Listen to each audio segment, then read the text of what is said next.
Nelson Mandela, the story of a freedom fighter. Early life, 1918 to 1938. Nelson Rolihlahla. Mandela was born on July 18, 1918, in a small village called Maveso in the Transkei region of South Africa. His father, Gadla Henry Mfakanyiswa, was a local chief and counselor to the Thembu royal family, and his mother, Nosekeni Fanny, was his father's third wife. Rolihlahla, in his Xhosa language, means pulling the branch of a tree, or more informally, troublemaker. It was a name that would, in time, perfectly describe his life as a man who challenged injustice. Mandela grew up herding cattle, living in huts, and listening to elders speak about the bravery of African warriors who had resisted white domination. He was the first in his family to attend school, where his teacher, following colonial custom, gave him the English name Nelson. When his father died, Mandela was taken in by the Thembu regent, Chief Jongintaba Dalindyebo, who raised him as his own child and sent him to the best schools available to black South Africans at that time. Their education and awakening, 1939 to 1943. Mandela attended Healdtown, a Methodist college, and later enrolled at Fort Hare University, one of the few higher education institutions open to black Africans. At Fort Hare, he met many young men who would later become political leaders. He was expelled in 1940 for joining a student protest. This was one of his first acts of rebellion.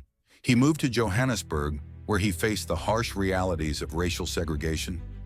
Black people could not vote, own land, or move freely. In Johannesburg, Mandela worked various jobs, as a mine security guard and later as a law clerk. He eventually enrolled for a law degree at the University of Witwatersrand. It was here that his political consciousness deepened. The birth of a revolutionary, 1944 to 1960. In 1944, Mandela joined the African National Congress, ANC, South Africa's oldest black political organization, and co-founded its youth league with Walter Sisulu and Oliver Tambo. He married Evelyn Ntoko Mas the same year, and they had 4 children. But his growing involvement in the struggle would later cost him both his marriage and his freedom. When the apartheid system was officially introduced in 1948 by the White National Party, it enforced racial segregation in every aspect of life, from where one lived to which hospital one could enter.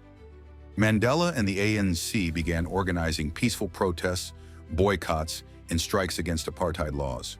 However, the government responded with brutal violence.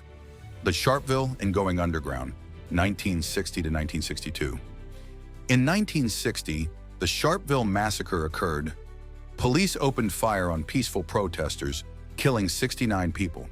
This tragedy marked a turning point. The ANC was banned and Mandela went underground.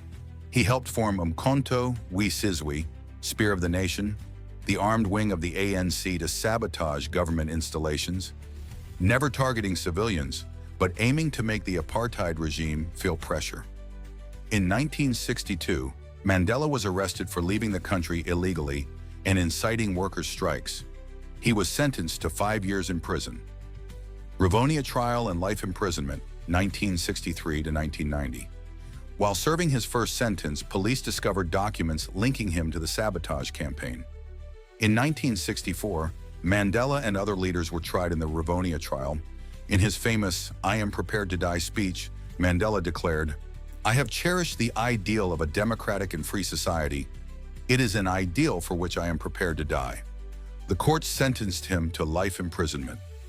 Mandela was sent to the notorious Robben Island prison off the coast of Cape Town. There, he spent 18 of his 27 years behind bars, sleeping on the floor, breaking stones, and allowed one visitor every 6 months. Despite the hardship, Mandela became a symbol of resistance. Other prisoners called him Madiba, his clan name, showing deep respect. Rivonia trial and life imprisonment, 1963 to 1990.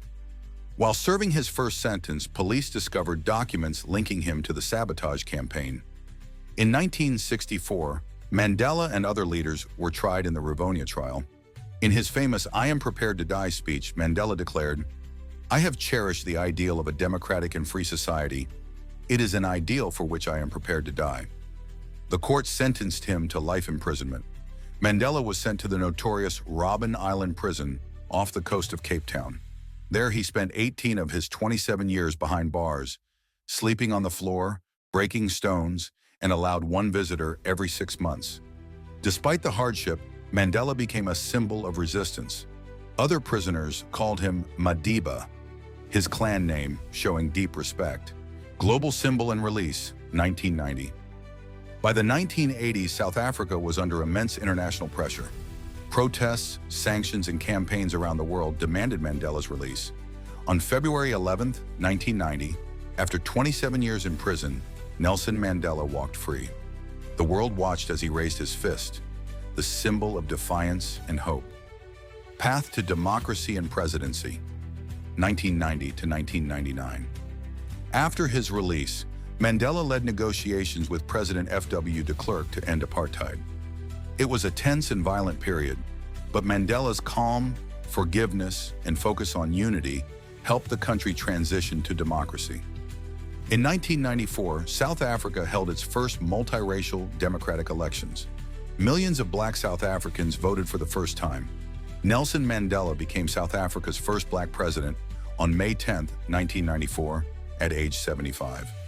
His presidency focused on reconciliation, uniting blacks and whites, creating the Truth and Reconciliation Commission, and promoting peace, education, and nation building.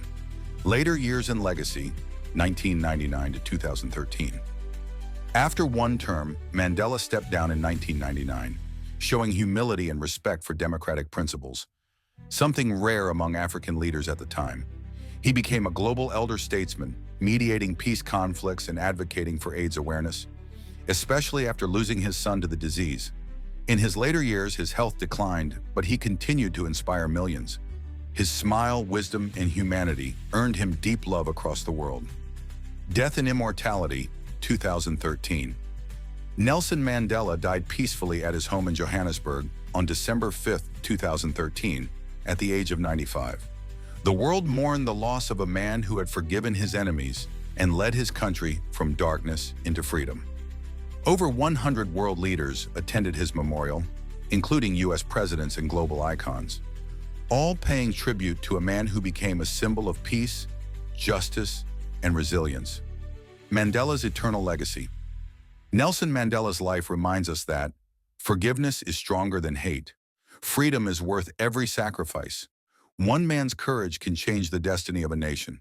Today, he remains not just a South African hero, but a global icon of justice, peace, and humanity.